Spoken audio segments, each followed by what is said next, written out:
And here we go. We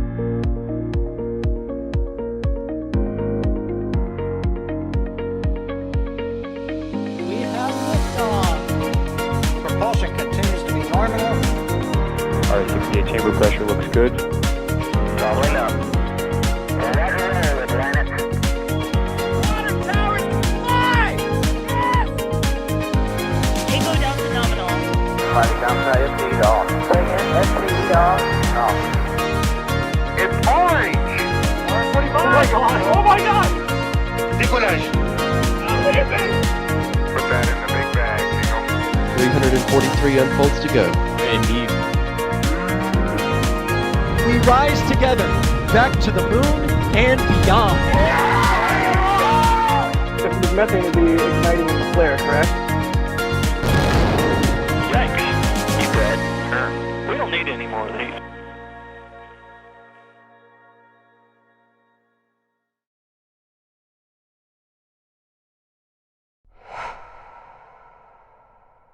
You are looking at a live view of Falcon 9 at Space Launch Complex 40 at the Cape Canaveral Space Force Station in Florida. Good morning, good evening, good afternoon, wherever you are in the world. Hello and welcome to NSF's coverage of the launch of the Starlink Group 10-52 mission. I am Alejandro Cantarilla Romera. You can call me Alex, it's a very long name, and I'll be hosting today's stream. This is going to be SpaceX's 135th launch of the year, which is crazy, and it's the 81st for them from the Space Coast. But, you know, I won't be alone here on commentary. Out in the field, we have the one and only Julie Bergeron. Hello, Julia. How's it going? It's going fabulous. Good morning, Alex, and good morning to everyone. I am currently on US 1, about 12 miles away from Launch Complex 40 with a sliver of a moon rising and lots of stars in the sky. Yeah, so, you know, we were discussing this earlier, right? That it was like, it's not sunny out there because the sun is not out there, but it's a very clear sky, right? Absolutely. It is what I would call a gorgeous early morning on the Space Coast because with that sun not out, that kind of almost fall-like weather is kind of coming through today. So I have a sweatshirt on, and that makes it a good day. Nice, nice. And of course, in the field, we've got D-Wise, which is the one that will be tracking the rocket when it launches. And of course, it is the one that is giving us the view that you see right now of Falcon 9 out there. And of course, we have producing in the background, Carson. Thank you for pulling all the levers and pushing all the buttons and everything. I know sometimes people forget about the production, but they're there. You know already the deal. If you have any questions, tag at NASA Space Flighting Chat, also at NSF if you want to save a few characters, and we'll answer your questions. And, you know, one of the things that we usually start these launch streams is what is going on with this mission, right? And as you can see there on the ticker down below, SpaceX is launching the Starlink 10-52 mission with 28 Starlink V2 mini satellites on board. The rocket that you see there on your screen has already flown previously, or at very least the first stage has flown previously 2 missions, and this is going to be its 3rd mission. Now, today's launch, as I said before, it's going to launch 28 Starlink V2 mini satellites. It's going to go into this 53-degree orbit inclination and all that. It's just another one of these Group 10 missions that we've seen lately. This is going to be actually the 33rd overall for this group of missions. Now, one of the things that I wanted to talk about, because recently, Julia, we have had really bad weather on the Space Coast, either on the Space Coast itself or offshore, right? For booster recovery. Like, how's the weather looking like? Because we were talking about it's clear skies and all that, but a bit more in detail about, you know, probability of violations and things like that from the Space Force, because, you know, we've got usually that sort of stuff. Right, Alex. So, so weather in Florida can be kind of tricky. If it's not winter, then it's tropical season here on the Space Coast. And although we have not really had a lot of hurricane action, we've had some offshore tropical storm type conditions, our coastlines actually still have been taking a hit. What that means is we have tropical-like conditions and swells from these offshore storms. And that very much impacts the recovery weather for SpaceX. more so than the launch weather. And that 2 week kind of hiatus, I'm personally not used to it being this quiet on the Space Coast, but it was mostly due to that recovery weather to the northeast, or yeah, northeast of us, where they've been recovering offshore of the Carolinas. The last launch actually was delayed not as much due to tropical activity as more of a nor'easter. So those winter storms are starting to creep in. And I'd imagine that means not too far from now, we're going to stop launching to the northeast for Starlink and probably, am I correct, Alex? Start switching um, down to the south again for these launches because once tropical season's over, all of a sudden those winter storms start terrorizing those northern LZs. Yeah, that's one of the things that they usually do here in the summer, where it's like it's the south, right, that gets a lot more active, and with hurricanes, tropical storms, and whatnot, or even just simply bad weather to the south, right, which is why they go northeast. This launch is one of those that heads northeast. I would expect them to switch back to those that go southeast, as you said, right? Because now the northern Atlantic, it's getting angrier. It's sort of it inverts. It's sort of the opposite once you get to the fall and winter seasons. But yeah, we can see there the additional risk criteria, the booster recovery weather, moderate risk. So that is precisely one of the main concerns that they have had for the last few flights out of the Cape. And but you can see there for the launch site itself, only 5% probably of violating weather constraints, which just means 95% of favorable weather conditions. So really, really, almost the best that you can get. The best that you can get is actually the one for if it delays 24 hours, which is the one below, which is less than 5% probability of violating weather constraints. So that's the maximum. You're not going to get a 0%, very, very unlikely to get any of that. But yeah, so that would mean like a greater than 95% of favorable weather conditions. But yeah, the only thing that they will be concerned will be the cumulus cloud rule. But as Julie was saying, clear skies. So hopefully none of that is even in their thoughts today. Ooh, we have the moon there. Hey, that's nice. Told you it was pretty. Yeah, yeah, yeah. It's really nice. Is it crescent or like what was it? Waxing, waning, whatever. I don't remember all of the names for the faces. I believe we're at a waning, I'd call it a waning crescent moon. Yes. So yeah. Um let's hit some other topics as well. Because we've got as well one question here from 98 Central, which precisely talks about, is this gonna be a jellyfish? Do you think we're Oh, gonna get any of that? no, I don't think we're going to get any of that because it'll be about 5:27 a.m. here. My recollection from waking up at my normal hours for work means maybe around 6 o'clock a.m. local is when I feel I've seen enough of that barely sunlight rising in the sky that we'd catch a jellyfish. So we're probably at least half hour to 40 minutes um, away from jellyfish action. But I want to tell you something really cool, Alex. Tell me. Speaking of jellyfish action, remember that kind of really special Starship launch that we just had, the last of the V2s? Oh Um, yeah. yeah, so that one was kind of special for me because, you know, I've learned to just go outside and look up during those Starship missions because you never know what you might see. And what I saw this time was the first time I personally have seen Starship go by. And we actually got a rare view of it here on the Space Coast as Starship was cruising downrange, and we had some jellyfish action here. And that Starship actually was kind of like a comet in the sky. And that was pretty cool. And what was even better about that is knowing that was the final V2. When V3 starts flying, it means we're getting one here on the Space Coast and we're going to start launching. Yeah, we had talked about it for so long, and like, we've got also DYs here in chat, so maybe if you want to chime in, because you were also out there in the Keys. Of course, we were aware that it was gonna be sunset already by that time, so DYs went out there. But this is your picture, right, Julia? Yes, that was my little bit wobbly because I honestly was throwing my camera in the direction I hoped it would be, and I caught it. But yeah, that's my first streak shot of a starship, and I'm looking forward to more frequent launches so that I can see other photographers play with the idea of streak shots on this massive rocket.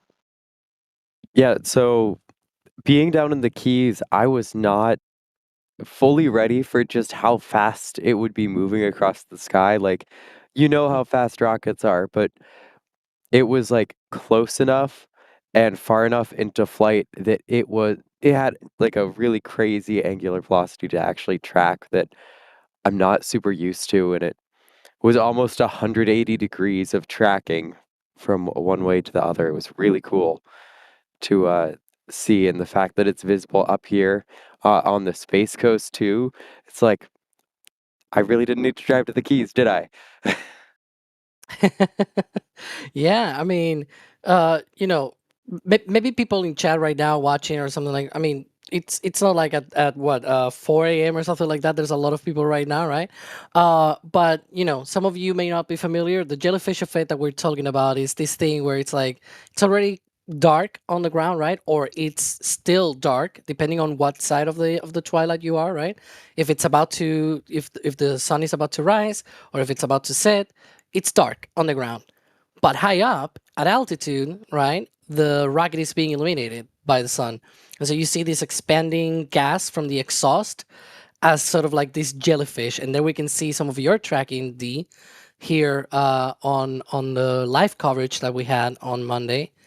And so it was like, see, you can see here the dump of propellant that they do after shutting down the engines, right? That shines like that. I mean, you can see that dump, those gases and everything. They expand, they get lit up by the sun.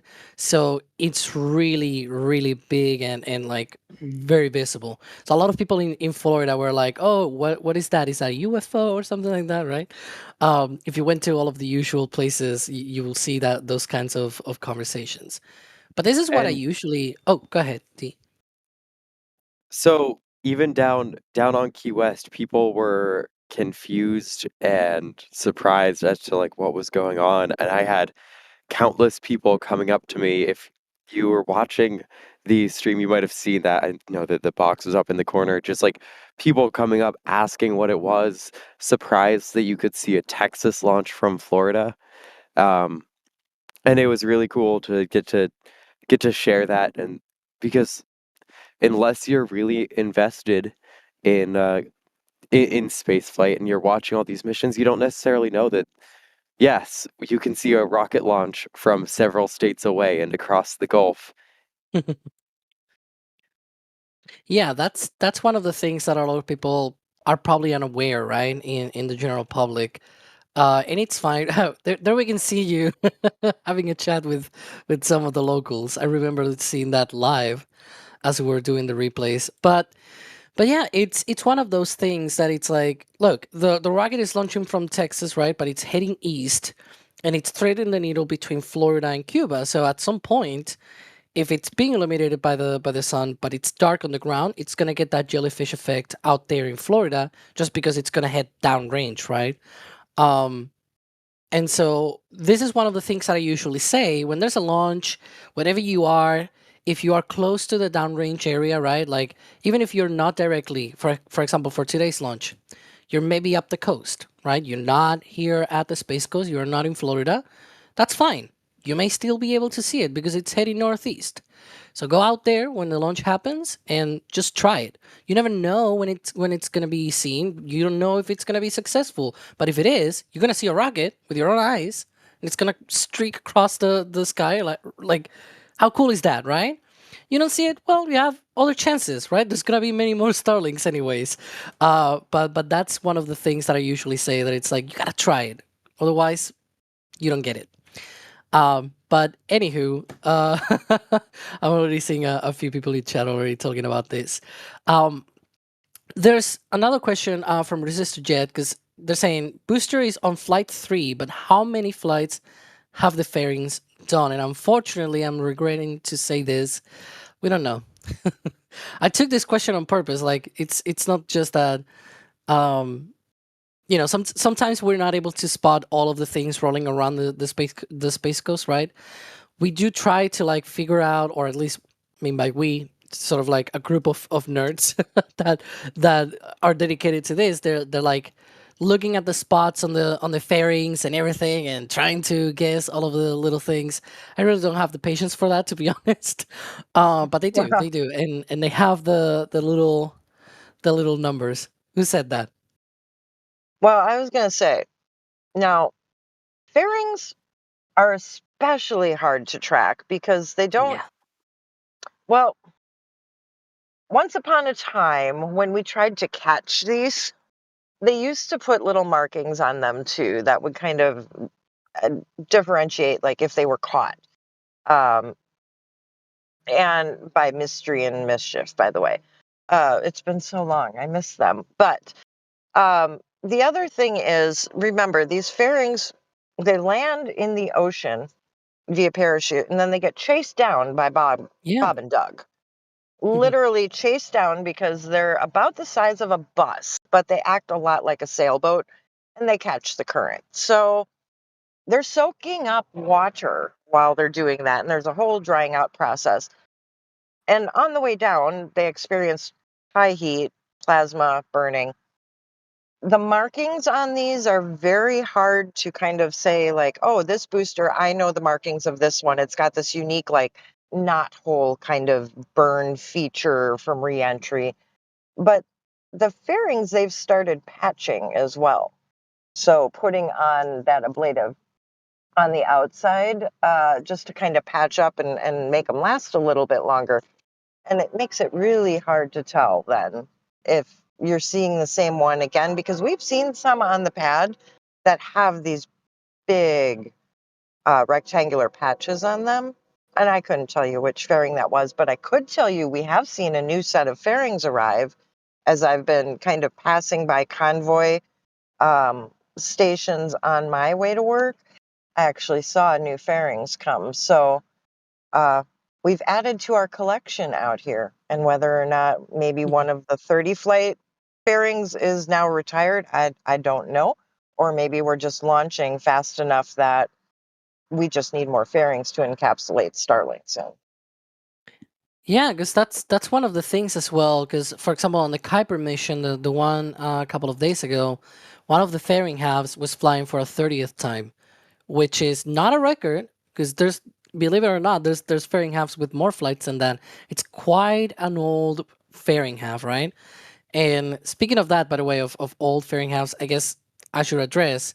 Well, this booster is on its third flight. I believe the next Starlink mission will be flying will be flown by booster B1067, which is currently the fleet leader, and it's going to be the 31st mission. So stay tuned for a few days from now. There's going to be a Starlink launch, and you will hear us talk about, oh, this is a record and all that from us. But yeah, we see those convoys, with the fairing halves, with the boosters. Normally they do this thing of like integrating the second stage with the booster itself, right?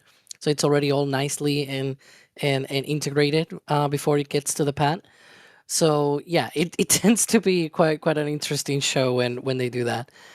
Anywho, it's 40 minutes to launch, and you know what happens, right? When we get to that point in the countdown, and what happens is that we get close to propellant load. Juliet, you want to talk a little bit about that? Propellant load? About what's next? I mean, Well, I'm not used to being asked technical questions, but yes, as we're in the 40-minute mark here, we will be looking on this beautiful view, actually, that Dee has provided us because we don't have a lot of heat radiating today. We may even be able to start seeing that lower ground venting for ahead of propellant load. but we're going to look for that rocket to start getting frosty. Falcon is kind of, shall we say that, I'm trying to find the word, but basically Falcon would be the predecessor to Starlink or Starship fast loading. So it takes 35 minutes, Alex? Yep. Yep, for Falcon propellant load and then to launch. And as you can tell, I need to brush up. If I'm going to be on these early morning, late night Starlinks, I better start brushing up because I hear it every time I'm on stream. But we normally have more commentators on bigger launches. Yeah, it's okay, Julia. So, thankfully we have that neat graphic on the left for the countdown timeline, right? One of the things that happens though is that we cannot start ticking down some of those countdown timeline events until we actually get confirmation, right? So you can see there around right now, the launch director should be verifying go for propellant load. But unfortunately, we don't have access to the audio loops, right? That's a very rare thing these days. It's like maybe a customer mission, like a NASA mission, Space Force, or something like that, right? This is Starlink, SpaceX's own payload, so they don't really broadcast that sort of stuff widely this early. But if they are indeed go for propellant load, then we should have that propellant load starting a few minutes later, T minus 35 minutes, with the start of propellant load on the first stage with both the fuel, RP1, kerosene, and the oxidizer, the liquid oxygen, on that first stage. And then on the second stage, we'll have also at the same time RP1 load, that fuel that Falcon 9 uses on that second stage. The liquid oxygen for the second stage will wait a little bit. We'll see first that RP1 being fully loaded, and then we'll have the T-minus 20-minute vent as usual, right? And then they'll go into stage 2 liquid oxygen load. Now, as Julie said, we're going to see at some point this rocket frosty, but it doesn't happen immediately, right? It's like you have to wait a little bit for the liquid oxygen line to rise up and get out of all of the transfer lines and everything from the bulkhead and everything. And once it starts touching the wall, that's when you get the frost. So what happens is propellant load starts at T minus 35 minutes, but we don't see frost until roughly T minus 32, in good days, T minus 32 and a half minutes from launch. So we gotta wait a few more minutes, and provided there's no other confirmation from SpaceX, we'll have to just rely on that frost. So we'll hit a question in the meantime, right? There's like a 4 minutes or so gap here. So we'll take a question and we'll check back on the propellant load. Let's see. We have Nibbles here. We had an awesome Jellyfish here in New Zealand 2 days ago from Rocket Lab. Boy, did the tin headers come out in force. I bet they do. Oh, I bet. Yeah. And let's No, see. Oh, go ahead, Julia. I was just thinking out loud here. Looking at this view that Dee has provided us, it's so rare to see an almost all white rocket that it would almost be hard to see the frost building on this one, wouldn't it, Alex? Because this is only its third launch. And another unique thing about this is this booster has only flown Starlinks. I'm used to usually a customer mission coming maybe on that first use. And then maybe Starlink starting to load into there. But this one, well, it didn't need a customer except for SpaceX. So we're on Yeah. its third batch of Starlinks, which kind of unique. Ooh. That's a beautiful jellyfish picture there. Yeah, that's from the Rocket Lab launch a few days ago. That was like almost, I think it was like a day after Starship. So that was I can very, see why tin hatters came out if you're not really invested into spaceflight. That would be concerning in the yeah. sky. And that's why we call it Jellyfish. Like that expansion, it sort of looks like it, right? It's, I don't know, but yeah, it sort of looks like one of those with maybe like a tail or something like that. I don't know. Oh, it absolutely looks like a jellyfish to me, especially from that perspective as the rocket is coming towards you. That's spectacular. Oh my goodness! Somebody made a goal in chat Uh-oh. saying that if we reach 10 live blue super chats, apparently I get to host more launches. I don't know. We'll see. By case, yeah. I mean, Julia, we're talking probably to refresh a little bit because maybe people have been coming in here for the last 20 minutes or so. So to refresh a little bit, what's the booster for today's mission? Where it's going to be landing on, and that sort of stuff. Let's go through that again because it's probably important. Yeah, not a problem. So on this mission, we have booster 1095. This will be its third flight. The history, as I was just saying, started with Starlinks. It was group 1215, and then it flew group 1056. And after this mission, it will have flown 79 Starlinks. We are going downrange. Downrange for this rocket is going to take it for recovery on, just read the instructions, just off of the coast of the Carolinas. And our fairing recovery will be done by Doug. Now, with that being said, there is a little bit of unease yet in the Atlantic up that way, and that would probably be the only thing, with my point of view, that would pose any delays to this launch. Weather here on the Space Coast is full of stars and a lovely crescent moon. Almost no heat haze, so we should have a beautiful view of this rocket going downrange. Yeah, one of the things as well that I should point out, because this is something that I talked about a few live streams ago, where coincidentally for some reason they had been doing booster recovery and fairing recovery always with the same pairing, right? You've got the drone ship and the fairing recovery vessel, right? And for more than a year, it's always been, if it's just read the instructions, the drone ship, the fairing recovery vessel is Bob. And if it's a Shortfall of Gravitas, the drone ship, then the fairing recovery vessel is Doug. Today is the rare occasion where the drone ship is just read the instructions, but the fairing recovery vessel is not Bob, it is Doug. So it's like, that is a really rare occasion, and it is all down to this really chaotic weather that there's being out there offshore, because when like just read the instructions went out literally on Monday when Starship was launching, and within minutes actually of us seeing ship 38 streaking across the sky from the Space Coast. And so Doug went out with just read the instructions. So originally it was supposed to be like Doug out there with Offshore of Gravitas, but then they switched. It was a whole thing because they were waiting out there on the Atlantic for a long time. So they did a fairing recovery vessel switch. So we'll see when they come back, but that's sort of the state of play here, where it's not an I guess it's not your ordinary Starlink, like Sawyer likes to say. Yeah, in that respect, it's not.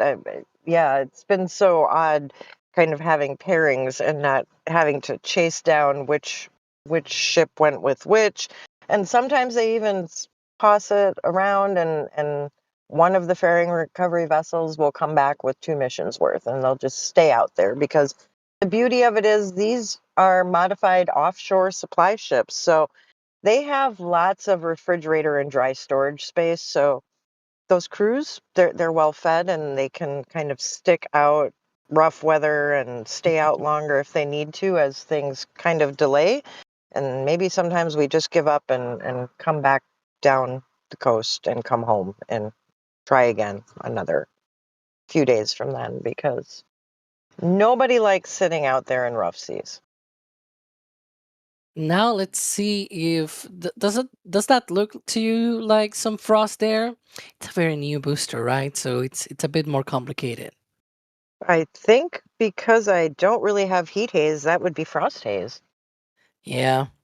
The best way to actually figure out if there's frost or not, ironically, is by going back and forth and see if there's more white on white, right? Because it's not that city. That's one of the problems, right? So it's complicated to Right. see. Maybe once Unfortunately, I won't really know until we almost get to the interstage-ish area. That is true. Let's hit some more questions. So we are now already on propellant load. That's confirmed now as we see that frost rising. That's great. That's great news. We are now locked in into that T0, which if you remember, it is 5:27 and 10 seconds AM Eastern Time. That will be 9:27 and 10 seconds UTC. So just only 28 and a half minutes from now. And there we can see we have already ticked down some of those items on the countdown. Thank you, Carson, because they're already confirmed. And so, a lot of people are of course asking stuff about Starship and everything. Because, for example, one of the things that we've been asked here by Jennifer Gates is where does SpaceX produce their Merlin and Raptor engines? And that's a fair question because if I'm not mistaken, a while ago, Elon was talking about, oh, we're gonna make the engines in McGregor and things like that and make it all faster, but that never happened, right? So yeah, it's just all from Hawthorne. They're in California, their former headquarters, I guess. Now, and yeah, it's one of the things that happens, right? That they were planning to do this sort of fabrication and production and everything of engines at McGregor, but instead, well, you're stuck with only the testing? Yeah, of course, the testing. You can see there already 5 tests just yesterday that had been conducted at McGregor. 4 of them were Raptor engines, and one of them was a Falcon 9 second stage. So, even though there's no production there, I think they're very busy anyways. Yeah, I'd say they're busy. And am I totally surprised that we're not really investing too much in any new facilities for Falcon? Not really, because a lot of the focus has gone to Starship and making airport-like operations, which is kind of what the proving ground is here on the Space Coast. And don't sleep on Vandenberg because, wow, their cadence is actually quite fast there, considering they have one pad, right? So airport-like operations, getting Starship to multiple flights per month. Falcon, in a weird way, has taken a back seat now. It's just kind of, the workhorse. Yeah, and ironically, despite that, they still test a lot of Merlin engines, right? At McGregor, we also see because one of the things with one of our sites is that they have this road where they transport hardware, and we Yep. always see Merlins, Raptors, Falcon 9 second stages, first stages rolling by. It's a beehive. It pretty much looks like that, where it's like just constant activity, hardware rolling by. They get tested. It rolls back again. Like you just see this constant back and forth of hardware between the test ends, and it's just crazy. And I mean, Falcon 9 second stage. It's the only thing that doesn't get reused on Falcon 9. They need to Yep. test that as many times as they launch. So if they launch, I don't know, 150, 160, or 70 times, right, a year, that means they need to produce and test that many Falcon 9 second stages. So you can imagine every 2 or 3 days we see a new Falcon 9 second stage getting tested at McGregor. Yep. And you know what I find almost kind of wild and a big change from when I first started following Falcon launches is once upon a time we had static fires. Those were a very regular, normal thing ahead of just about any mission. Now, with this cadence, is it really practical to do static fires? No, not really, because these Merlins on board are flight proven. But with that being said, how many Merlins we see at McGregor, that means that there's a good chance they're switching out Merlin engines on these Falcon 9s, and they don't have to static fire anymore to prove them. So the avionics on board, that's kind of impressive. It's rare to see a static fire nowadays. So thank you, McGregor, for all of the testing you do to give the confidence to just swap out an engine when it's needed and not feel a need really, you know, for that static fire unless we're running crew or something like that, where that might be one of the things that they have to do to meet the requirements of launching crew. They also had this year, I don't know if you've seen it, Julia, where it's like it's been an unusual year where they have added so many new boosters to the fleet, right? Because they've been Right. increasing their cadence, so they need more boosters to be able to rotate around. And there's just been so many new boosters. Maybe that's part of the reason why there's some new Merlin engines as well. I don't know. That could be it. And with us having a 2 month, or not 2 months, 2 week-ish backup on launches, I can only imagine the refurbishment facility getting backed up a lot. And we've seen between our flyover picture and another creator, Greg, he also flies over and kind of rotating boosters outside of Hangar X from views that Yeah. we can get via satellite or, just our regular flyover views. And that means there's some serious juggling going around with the amount of Falcons it takes to maintain a cadence and flip these pads as fast as they have been. Yeah, and there's in fact a few questions here because we saw on the Starship flight, right? They used a super heavy booster, and Sadus Manis is talking about one of the things that we talked about on last night Starbase update. If you watch that, is that the engine bell, some of the engine bells on the booster were warped from its previous flight. You know that they have had this problem with Raptors, right? And another question, Right. because Sad was asking, were there really warped engines? As far as we know, that looked to me as warped. Like some of the engines did not look in shape to me. But then there's 98 Central, where it's like, has Falcon 9 ever used warped engine bells? And I think But maybe not, but perhaps. I don't. I You never mean, know. maybe we don't always get, a solid view from, SpaceX cams, especially on these Starlink missions. Could there be one? Well, maybe, yeah, possibly. Um, I can't say I've personally seen one though. Yeah, I've never seen it myself, and I'd like to think that the difference here is that Super Heavy does not do an entry burn, so the engines probably get more cooked. I hope it gets Oh, resolved on Raptor 3. They have this integrated cooling stuff or whatever. Although the nozzle in theory should be cooled in all of the versions.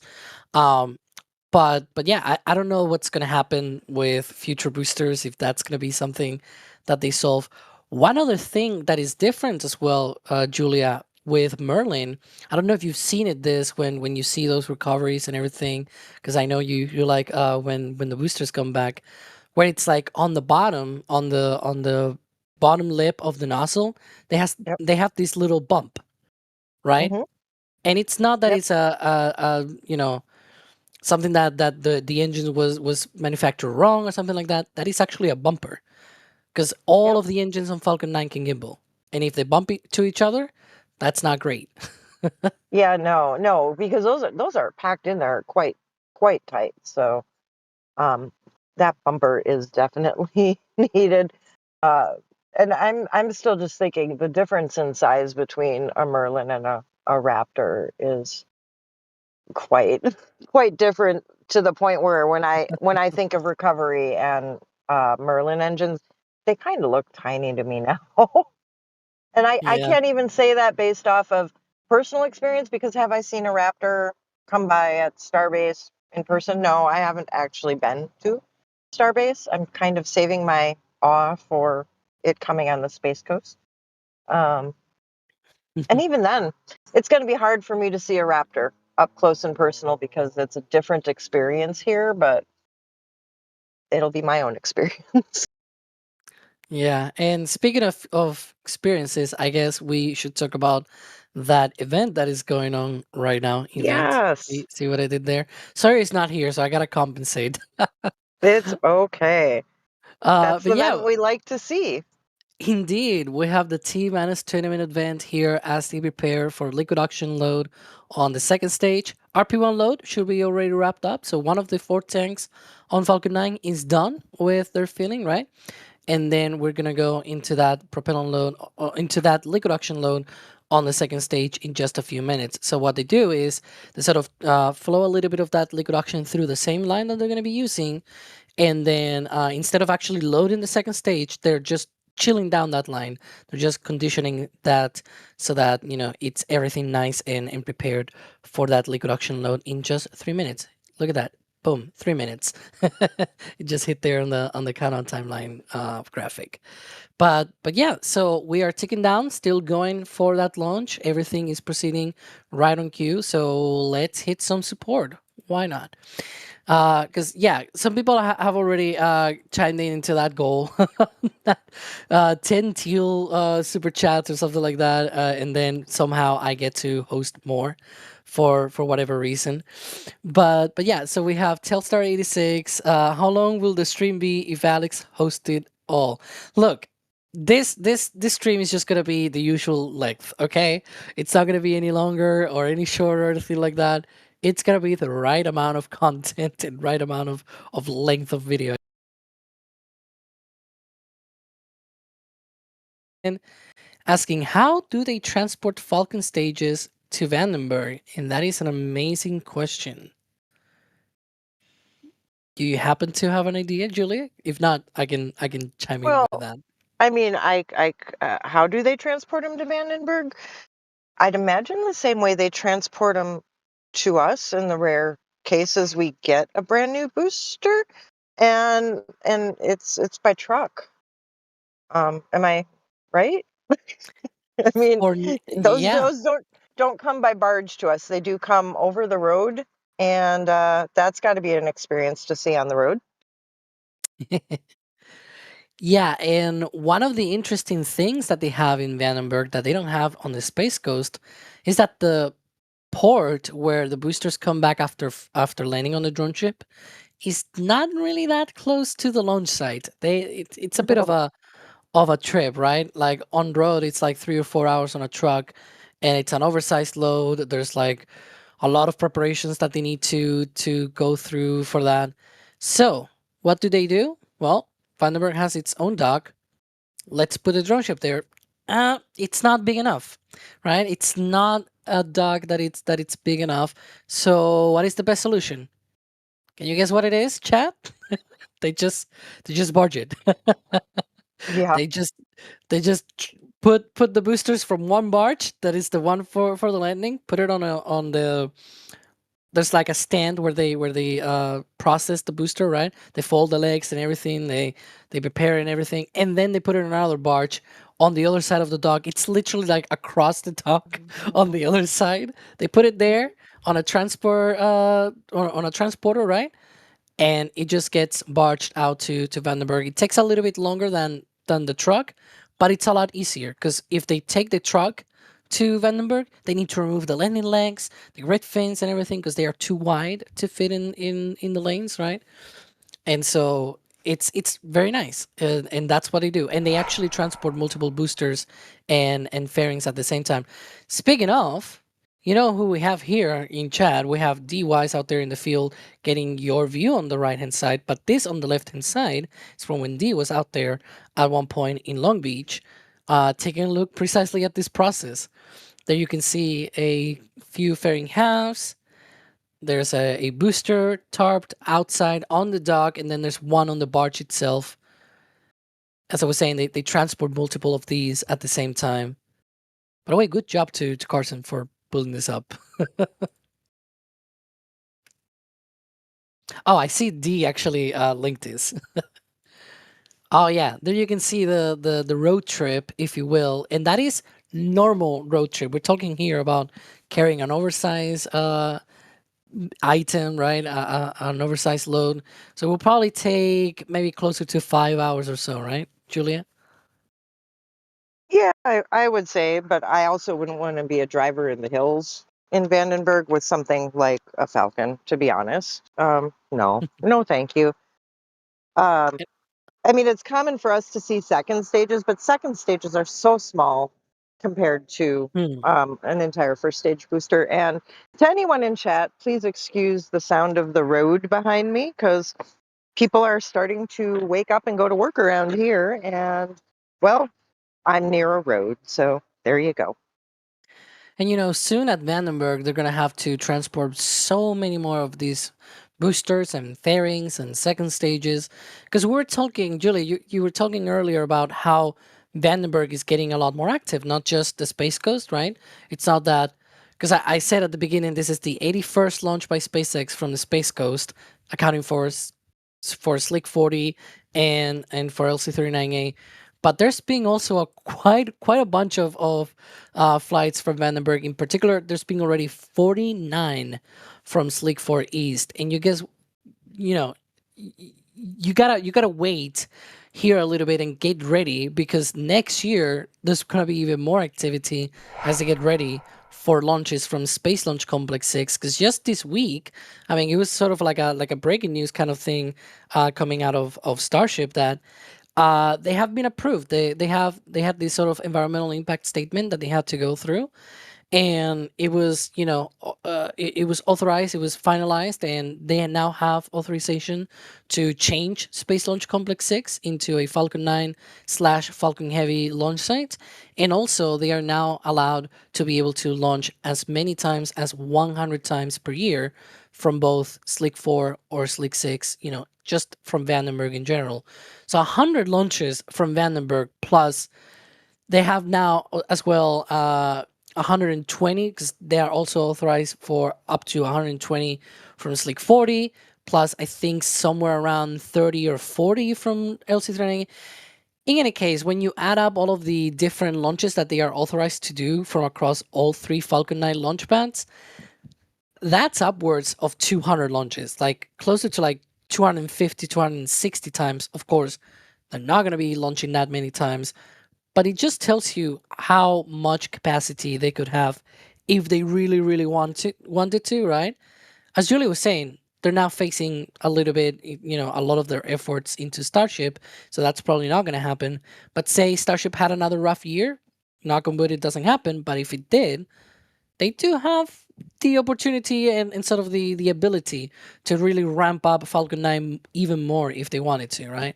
So that's one of the interesting things that came out this week. Let's see. Let's take some more support here, because we have Sam Jones becoming a PadRad member. Thank you for that. Telstar86 gifting 1 Red Team membership. And then we've got a super chat from Bob Bobberson. Not saying anything. Well, I don't know what to say to nothing. I wish you had at least a little bit of a few words, but thank you for the support anyways. It just feels bad, right, from the host side of things, when it's like, dang it, they did a bit of support and there was not even a few words to or like a question or anything.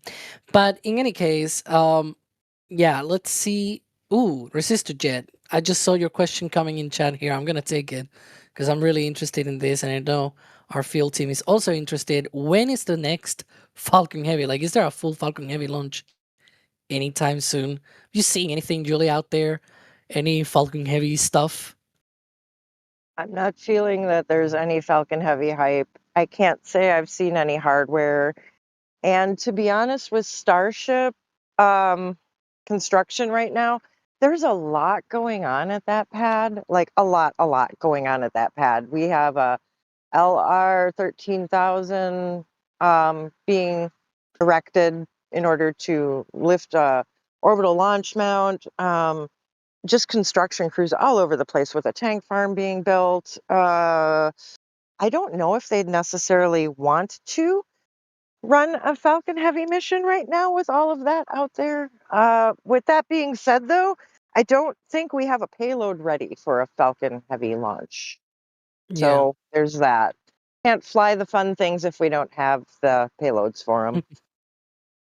Yeah, one of the things that we were talking about on Monday when we covered Starship, it was like, just keep it in mind, Starship has now flown as many times as Falcon Heavy. And the reason for that is it doesn't have any payload, right? SpaceX can just launch that whenever they want. And of course, they have the sim links, right? And all that. But they can just, start launching those without really waiting for any payload, unlike Falcon Heavy. Excuse me, unlike Falcon Heavy. And so that is one of those things that it's like, yeah, maybe we'll see more Falcon Heavies. There's a bunch of military Falcon Heavies later down the line. Don't be confused, because there's a we may see a total of more than 20 eventually at some point. But yeah, in the meantime, we had that Starship launch on Monday, of course, being the 11th launch, and of course, as you can imagine, we had a bunch of people out there in the field. So we got amazing shots from like Max, from Tyler. We've got from Jack as well. So of course you've got those on the shop at shop.nasaspaceflight.com. You can get those on your wall, metal prints, paper prints, whatever you want to choose, whatever is your prefer choice. You've got those there. I mean, look at that engine shot. Tyler cooked with that one. I remember seeing him like posting it in the back channel, sort of like, "Oh, look at what I captured," sort of thing, and I was like, I want that metal print. Like, that is a really amazing shot that he captured of Super Heavy. And Julia, I cannot wait until you guys have an opportunity to do this, of course, from Florida as well, because that's gonna be awesome. And there's a bunch of prints that I'm guessing also from you there, from Falcon, but I really want to see a print of you of Starship. Soon, Alex, soon. I think we're going to see a different heavy lift rocket by the name of New Glenn launch before we'll see another Okay. Falcon Heavy or Starship from here. But I have a feeling it's going to be a pretty big deal, and I'll have some learning to do from my fellow photographers because, well, Starship's a little bit bigger than a, Falcon. Yeah, there we can see that shot from Max of the New Glenn booster rolling out last week. We may see a static fire hopefully soon of that booster, fingers crossed, and then later a launch as well. So whenever that happens, we'll probably have more prints for you. Anywho, we are now about 7 minutes away from launch, so we should be getting ready now for the final part of the countdown. This is when, they go through the final portions where it's like they start wrapping up the load on all of the tanks, right? One of the things that should be happening right now, for example, should be that engine chill on the first stage engines, where they flow a little bit of that liquid oxygen through the pumps instead of just dumping it on engine ignition, because that's not great. The engine pumps are just normal there, sitting quiet, normal temperatures, and then you've got this really cold liquid oxygen going through. That's not gonna go great with those pumps. At the same time, roughly around right now, they should be wrapping up that RP1 load, that kerosene load on the first stage. So in that case, every little piece, every little drop of kerosene should be now on board Falcon 9, and we'll just down to the liquid oxygen on both stages. At the same time, as you can see there in the countdown, we should see a Stromback retract starting just about a minute from now. First, they pressurize the tanks, and then the top clamp at the top of the Stromback will open. That Stromback will retract about 1.8 degrees away from the rocket, and we'll get a bit of clearance there ahead of liftoff. So without further ado, I think we should take a couple more questions, because I think there's enough time for that, and then we'll head out to the final few minutes here of the countdown. So, pretty much very on point for today, because we're very close to the launch. 9/8 Central saying, after fairing separation, lights on the Starlink sats turn on. What do these indicate? And I want to say, these are probably more like ways for them to be able to spot things, because remember, these are satellites that have their own cameras, and they have their own engineering feeds and whatnot. So probably those lights, they are very important. For example, once they go into orbit and they go into the night side of Earth, right? So my guess is that's why they have those lights on.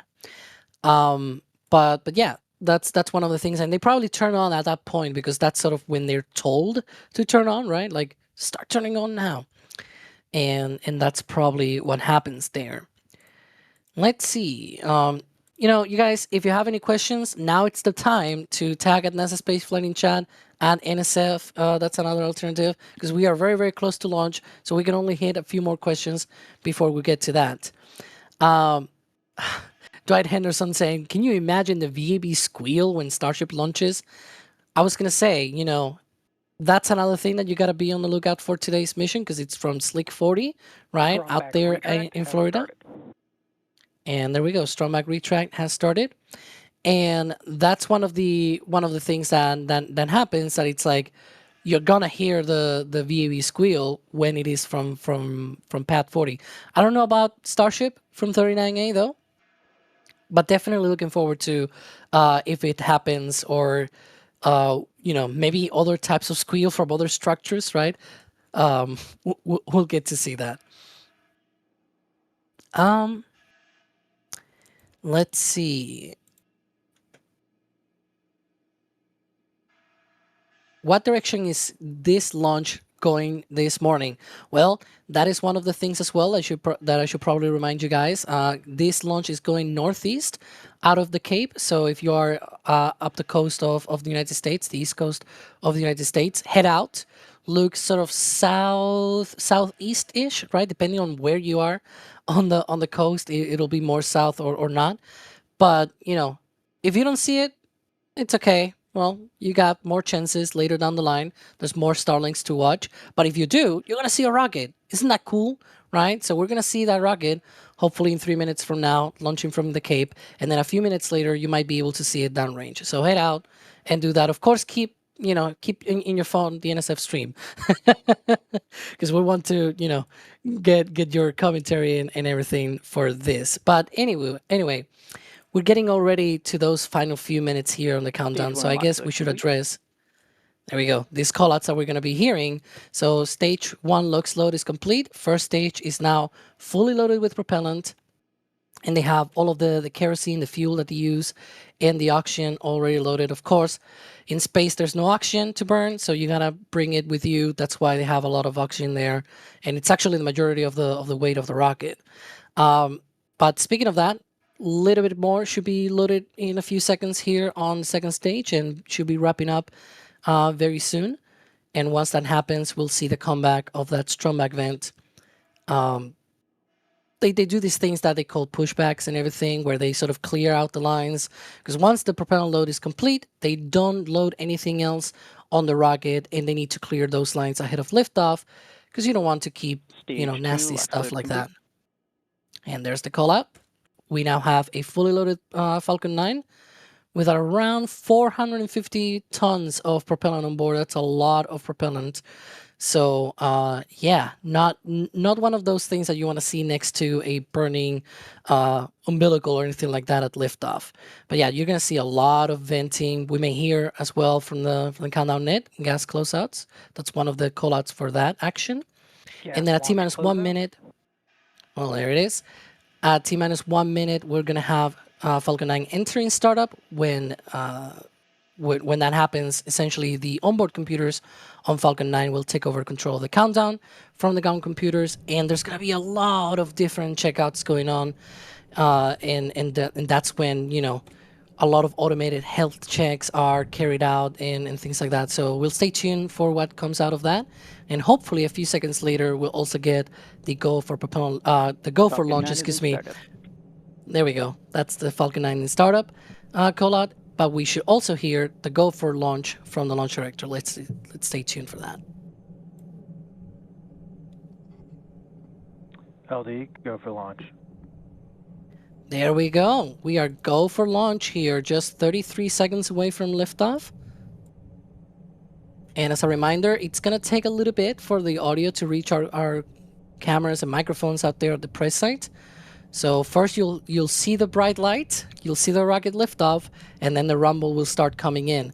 So we'll stay tuned for all of that, but just 11 seconds away.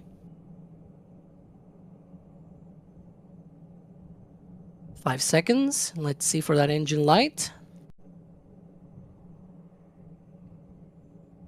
That's engine ignition and liftoff of Falcon 9, carrying another 28 Starlink satellites into low Earth orbit. And now let's hear for that rumble in just a few seconds.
Hey, we are just 1.5 minutes into launch here from Falcon 9, taking another 28 Starlink V2 mini satellites into low Earth orbit on the Starlink 10-52 mission. And we are just about less than a minute away from first stage engine shutdown. That's going to be main engine cut off. All 9 Merlin engines will shut down on the first stage. And we have a little bit of ground tracking. There we go.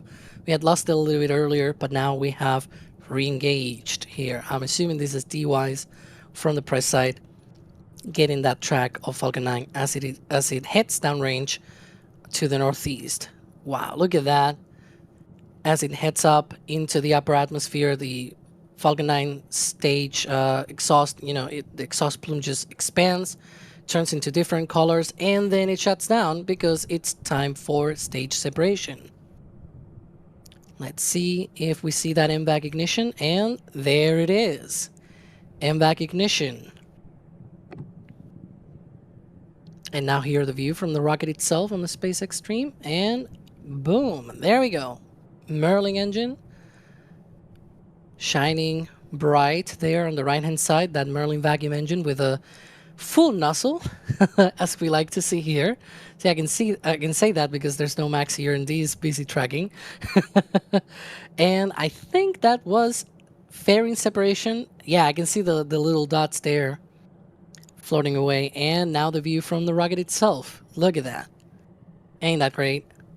Of course, the first stage getting roasted every single time they do this stage separation. Third time it gets roasted because this is its third flight.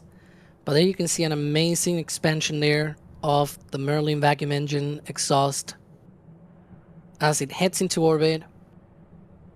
In the meantime, the first stage should be following its own ballistic trajectory. It's sort of, it's gained already quite amount of momentum, so it's now in its coast phase and reorienting itself for entry with an engine's first attitude.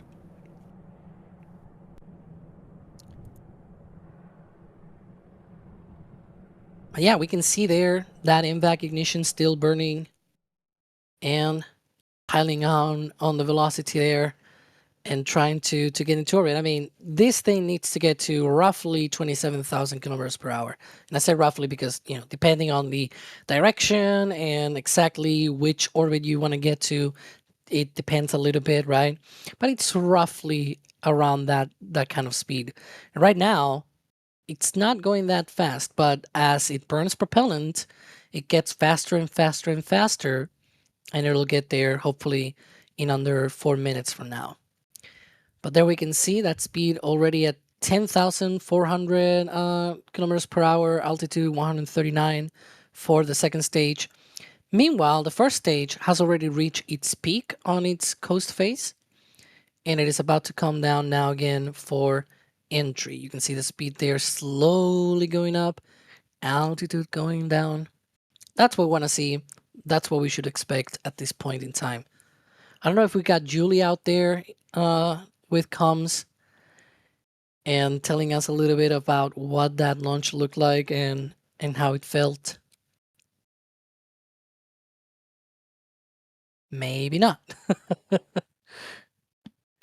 But in any case. Hey there, Alex. Oh, there we go, Julia. Talking 1 minute? I almost beat you. I was uploading my picture to my phone. Ooh, that was okay. pretty. That was pretty. And I learned something today. Maybe I was just paying more attention. Maybe the lagoon was just a little quieter, but it takes about 1 minute and 20 seconds from 12 miles away from the pad for the pressure wave in the form of small waves on the lagoon to reach us at US 1. Yeah. And That's I nice. heard the VAB squeal on in one ear while I was listening to a rumble with my other ear live. Huh. Did you all enjoy that launch? Because Dee's tracking was beautiful. It was kind of like a comet in the sky and rainbow colors. Oh, I'm just in love with that. It never gets old. Yeah, I mean, it got lost a little bit in some of the clouds and everything, but D reacquired it as soon as it came out, right? So that's it's very complicated to track that. Sometimes this thing that we're seeing right now, the entry burn, can be seen from the press site at the Space Coast, right? Sometimes, very rarely, we do get to see this with our own eyes and cameras and things like that. But it's not something that we we are able to see that often, because sometimes there's like also the clouds on the horizon. But yeah, because I was sort of trying to compare the thing with seeing this thing launch and tracking it, right? Yep. It's a whole different beast. It just gets really, really fast across the sky. And It's yeah. it's crazy when you are tracking and looking through a very small, you know, let me just say, in regards to tracking, the whole sky with your own eyes is very different than looking through a lens. And things Mm. move so fast. And one strip of clouds can throw your day entirely off because although it's moving fast, you're not quite sure where it's going to pop out. And from my perspective, 12 miles away is very different than Dee's perspective right there at the press site. Yeah. And now she'll be coming up on that landing burn here on the booster. It's going to light the center engine for a final touchdown on just read the instructions. Let's see. There we go. Engine ignition. Coming through the clouds. Whee! There we go. gotta do Whee! the sound effect, right? Red fins wiggling there and trying to adjust the orientation and position and everything. Landing legs going out, and that looks like a touchdown on just read the instructions of B1095-4 now, because it's got a third landing in its bag, so that means it's upgraded to -4. And we should see that MVAC shutting down very shortly. There we go. And see the speed, what I said? 27,291 kilometers per hour. As I said, it's a rough number. It's like maybe sometimes it's 27,500, something like that. But anyways, we have replays already. Okay, Carson, you're surprising me here, because we suddenly just have out of the blue. Well, Carson's excited Replays. about something, so I'm excited. Ooh. But yeah, we can see there. That's the port. We got one of the cruise ships just going by as if nothing had happened. And yeah, I mean, look at that. And that's pretty much what you will see. Like, this is not, most of our trackings, when we do this, of course, we zoom in so that you can see the details, you can see the rocket better and all that. But that shot that you were seeing there, that's pretty much what you will see with your own eyes. It's like this candlelight, essentially, this bright candle on the horizon that just starts lifting off and getting higher and higher in the sky.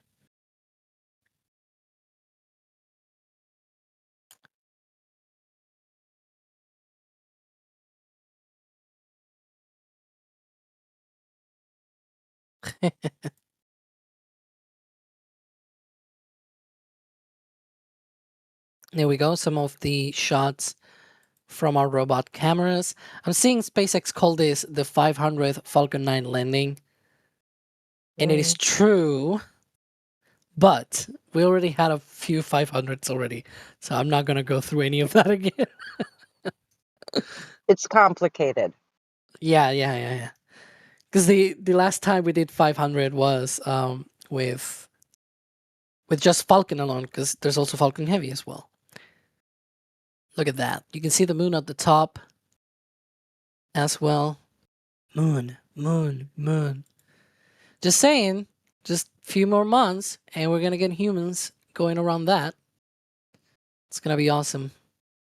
That's exciting. Yeah. Look at that. You can see the clouds move as the rocket goes up. The atmospherics are just crazy for launches.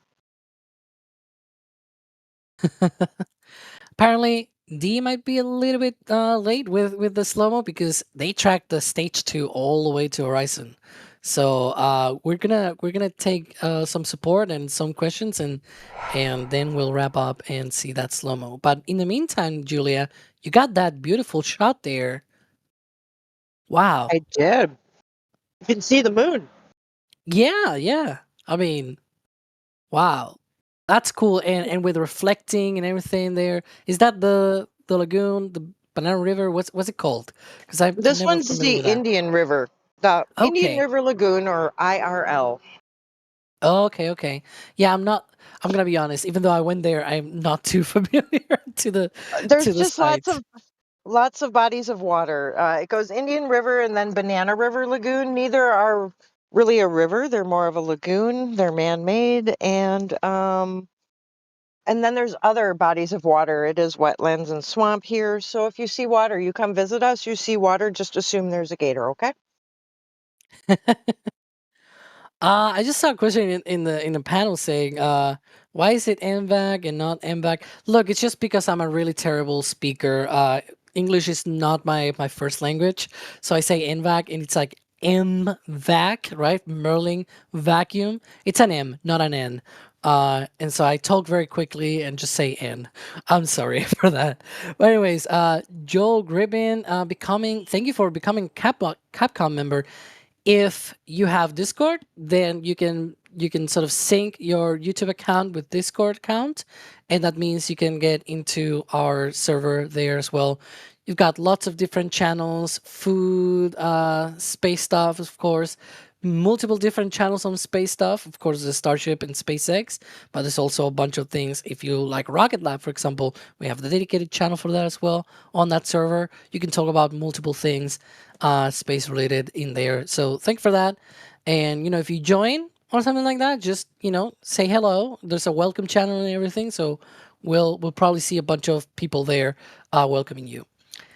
Anywho, but yeah, some people saying, Alex, your English is fine. It can be improved. there are ways to improve things. But yeah, it's also very, very early. I did not sleep too much. It was a weird night tonight. And so it's one of those days where my voice is a little bit more nasal, I guess, because it's like, yeah. So I say NVAC instead of MVAC, even though, yeah.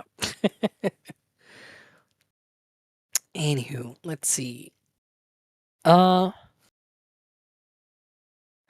has been hanging out with Adrian too much, talking about seeing a squirrel.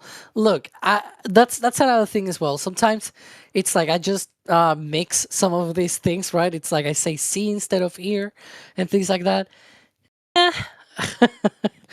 You pretty much understand what I mean, right?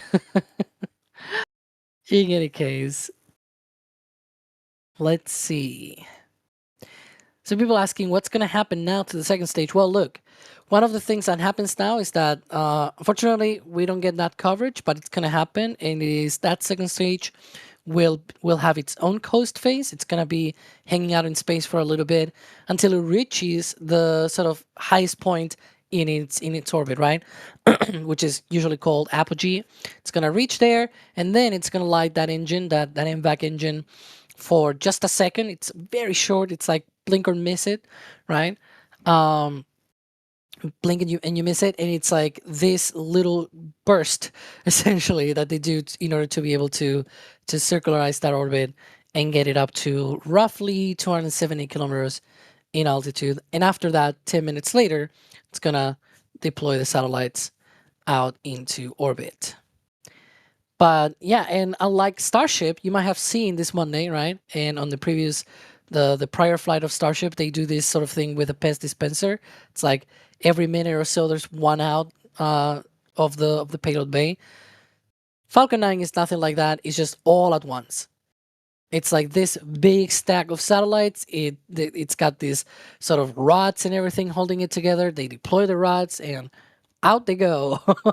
Like a deck of cards, right? All at the same time. That's always nice. Yeah. Let's see. Space Dog saying, thanks for the clarification, Alex. I wasn't trying to call your English out. I genuinely thought I always heard NVAC. Well, I'm glad that at least it wasn't because of that. But yeah, it's one of those things as well. Sometimes that I just gotta improve things. But yeah, it's MVAC. It's Merlin vacuum engine, Raptor vacuum. Same thing, RVAC. Right? They didn't put a lot of thought into that. They went from MVAC to RVAC. That's very easy. Yes, this is live, Gimbo. But if you want a question, tag at NASA Spaceflight in chat. We have a panel and software and everything that detects that. Yeah, I'm seeing the regular YouTube chat as well, so I'm seeing everybody here.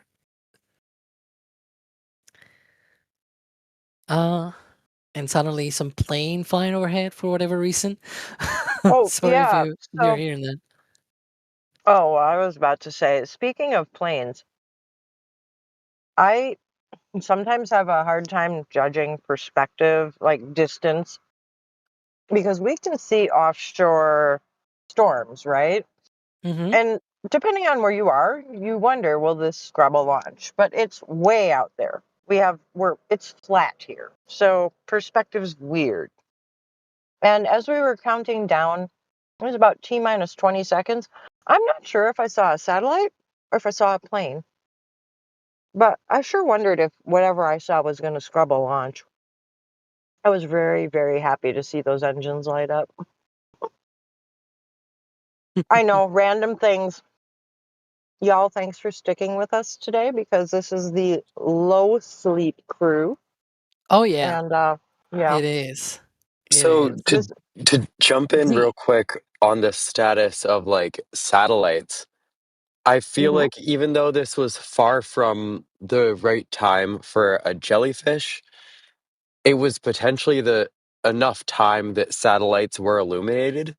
And I was hmm noticing several satellites while I was tracking that were passing by in the okay. background. And it was really cool to see. I was hmm it, there Wow. were at least 3 or 4 that I like took note of while tracking. Okay, so that wasn't just me. I probably saw a satellite. That's pretty cool, Dee. Yeah, yeah, yeah. I mean, that's one of the things that I always miss because here, I mean, it's not a huge city where I live, but we do not get that many streaks of satellites. But as you can hear, we're getting outroed here because D-Wise's slow-mo is already ready to go. So we're gonna get through all of these wraps. So thank you, D, for tracking. We're gonna see now your track in slow-mo in just a bit. Of course, an absolute pleasure to be out here. Great to see another launch, and it was a good one. Indeed, it was. It's a late night Starlink, but you know what they say, they do be hitting different. In any case, Julia, also thank you for being out there and for, being next to me here in chat in commentary. That's always appreciated. Always a pleasure, and thank you all for waking up with us. That's right. And also, thanks to Carson as well, pushing all the buttons, pulling all the levers. And thank you all for watching as well. And we'll see you on the next one.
And here we go. We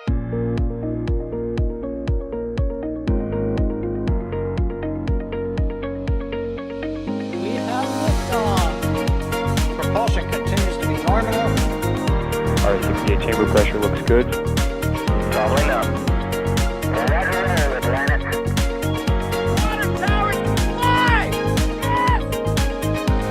Tango down to nominal.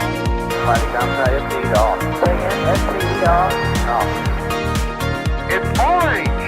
Orange 45! Oh my god! Oh my god! Decollage! Put that in the big bag, Jingle. 343 unfolds to go. Indeed.